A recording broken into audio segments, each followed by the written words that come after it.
Daniel Whitmore, one of the richest men in Chicago, was never the type to come home early. But that night, traffic had been surprisingly light. His security team dropped him off at the gate, and he walked through the grand marble hallway of his mansion, briefcase in hand, already loosening his tie. The house felt quiet, too quiet. His 12-year-old daughter, Chloe, was supposed to be upstairs doing her homework. His housemaid, Elena, usually kept things tidy and calm, but tonight there was an odd hum in the air. Then he heard it, a soft snip, then another. Welcome to Stories Hub. Before we continue, make sure you like and subscribe for your top-notch stories. Daniel frowned and followed the sound. It was coming from Chloe's room. His chest tightened with every step. He turned the corner, the hallway dim except for the light spilling under her door. He pushed it open and froze. Elena, the maid, was standing behind Chloe with a pair of silver scissors in her hand, cutting off thick strands of Chloe's long brown hair. The floor was already covered with locks of it. "What the hell are you doing?" Daniel's voice was sharper than he intended. Elena didn't flinch. She turned slowly, her eyes meeting his. "Mr. Whitmore, please, listen before you get angry. I had to do this." "You don't understand." Chloe sat still, tears streaming down her cheeks. Her little fists were clenched in her lap, as though she wanted to say something but couldn't.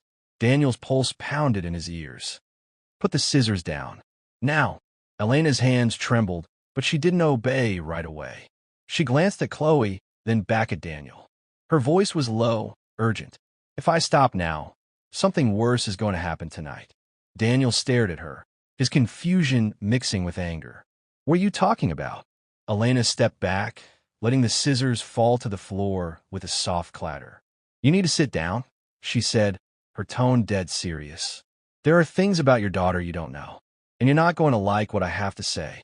Daniel's heart was thudding now. Whatever this was, it wasn't just about a bad haircut.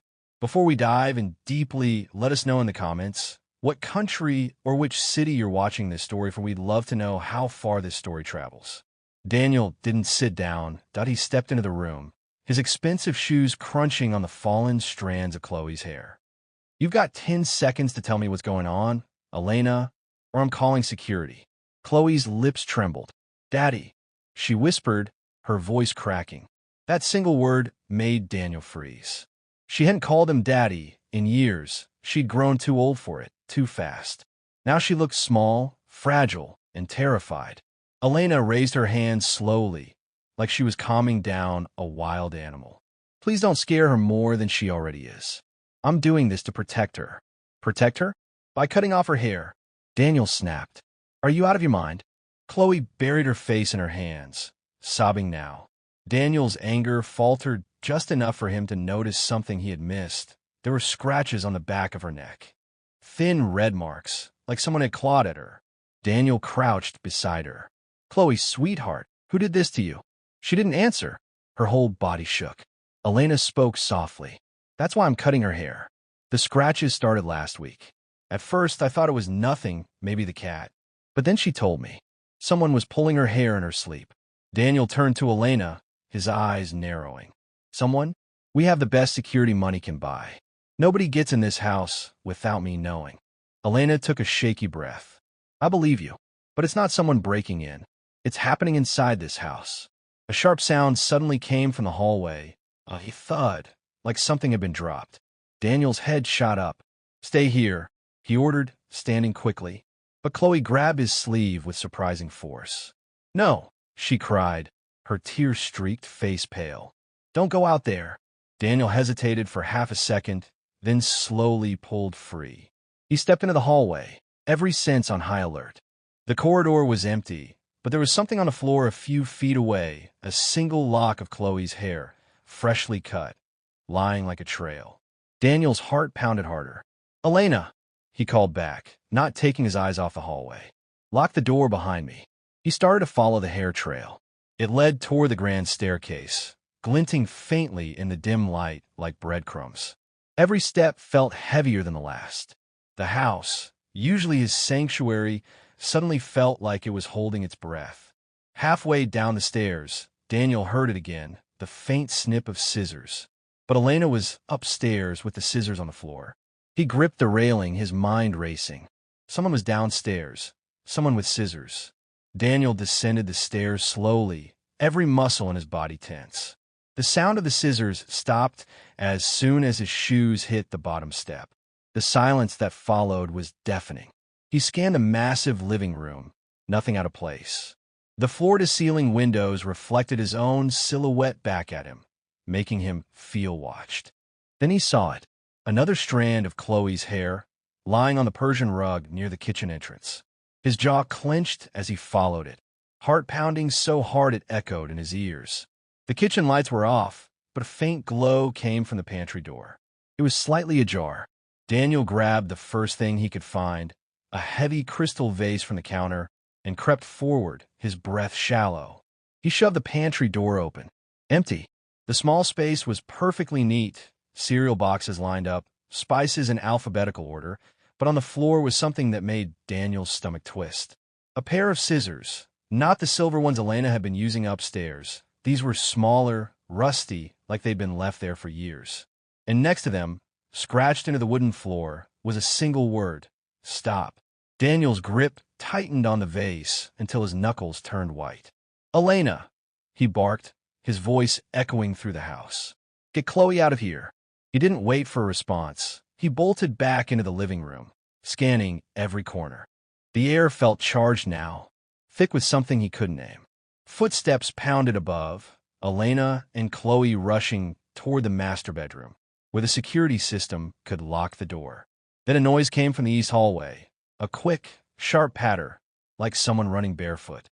Daniel's instincts kicked in. He sprinted toward the sound, nearly slipping on the polished floor. At the end of the hallway, the door to his late wife's art studio creaked open by itself. Daniel stopped dead. That room had been locked for months. He'd kept it exactly the way she left it when she passed away. Nobody went in there. Nobody. His throat went dried out. He stepped closer, his pulse hammering. Inside, moonlight spilled through the tall windows, illuminating the canvases and easels. For a moment, it almost looked peaceful, until Daniel noticed the fresh streak of red paint smeared across the wall. Except it wasn't paint. And in the middle of the room, lying on the floor, was another chunk of Chloe's hair. Daniel's breath came fast as he stepped into the art studio.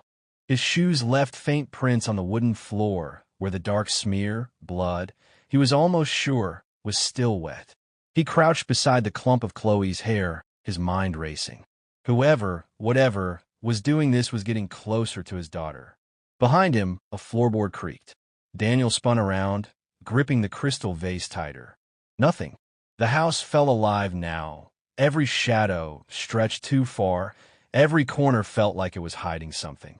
Then, from upstairs, a sharp crash rang out. "Chloe!" Daniel's voice cracked as he bolted out of the studio and up the stairs 2 at a time. He skidded into the hallway, nearly colliding with Elena, who was standing just outside the master bedroom, breathing hard. "She won't stop crying," Elena said, her face pale. "I locked the door, just like you said, but..." Before she could finish, Chloe screamed, a sound so raw, so full of terror, that it froze both adults in place. Daniel didn't think. He shoved past Elena, unlocked the door, and burst inside. Chloe was crouched in the far corner of the room, clutching the rest of her hair with both hands as if holding it in place. The curtains were whipping violently, though the windows were closed. And there on the bed were long strands of her hair, arranged in the shape of a perfect circle. Daniel's stomach turned. "Who's in here?" he roared, spinning toward the empty room. "Show yourself."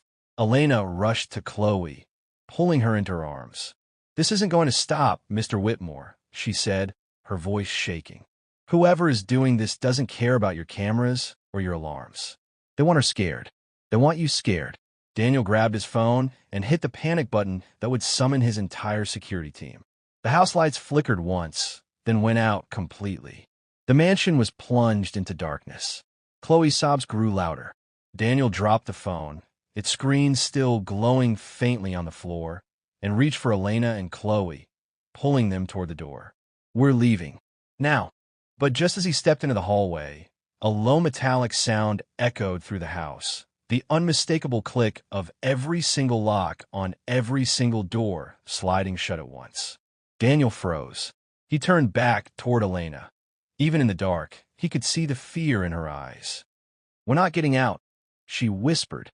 Somewhere below them, in the pitch-black house, the snipping sound started again. This time it was closer. The snipping sound grew louder, sharper, as though whoever held the scissors was moving through the house, closer with every second. Daniel's instincts screamed at him to move.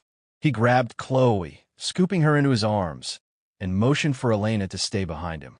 "Stay close," he said through gritted teeth.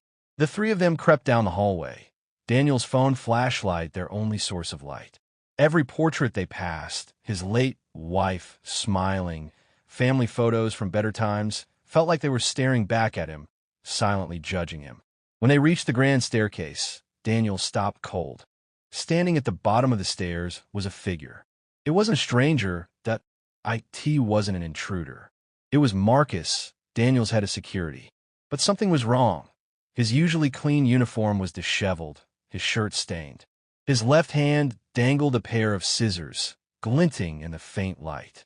"Marcus!" Daniel's voice was a mix of anger and disbelief. "What the hell are you doing?" Marcus tilted his head slowly, his eyes fixed on Chloe. "She reminds me of my little sister," he said softly, his tone chillingly calm. "Back when she was still alive, before people like you ignored her cries for help." Daniel's grip tightened on Chloe.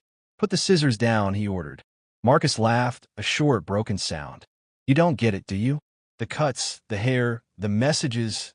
It wasn't to hurt her. It was to make you see, to make you finally pay attention." Elena stepped forward cautiously. "Marcus, this isn't the way. Stay out of this." Marcus snapped, his calm mask cracking. He pointed the scissors toward Daniel.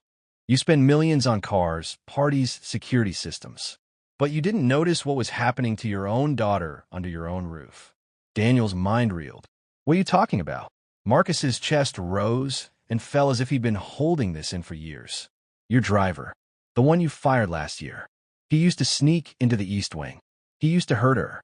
Daniel felt like the floor had dropped out from under him. He turned to Chloe, who had buried her face in his shoulder, sobbing. "Sweetheart, is that true?" he whispered. She nodded. The scissors slipped from Marcus's hand, clattering to the floor. "I tried to tell you," he said, his voice breaking now. "Nobody listened. So I made you listen." Daniel's security team finally burst through the front door, flooding the house with light. They tackled Marcus, pulling him to the ground as he didn't resist. Daniel stood frozen, holding Chloe, tears streaming down his face. Elena put a hand on his shoulder. "I told you I was protecting her," she said quietly. Daniel looked at her, then at Chloe, who clung to him tighter than ever before. For the first time in a long time, Daniel realized just how much of his own home and his own family he had been blind to. That night, he didn't let Chloe out of his sight, and he didn't sleep. Please like and subscribe for more rich stories like this. Comment below. Also, if you really love this video and want to support the channel directly, you can hit that super thanks button below.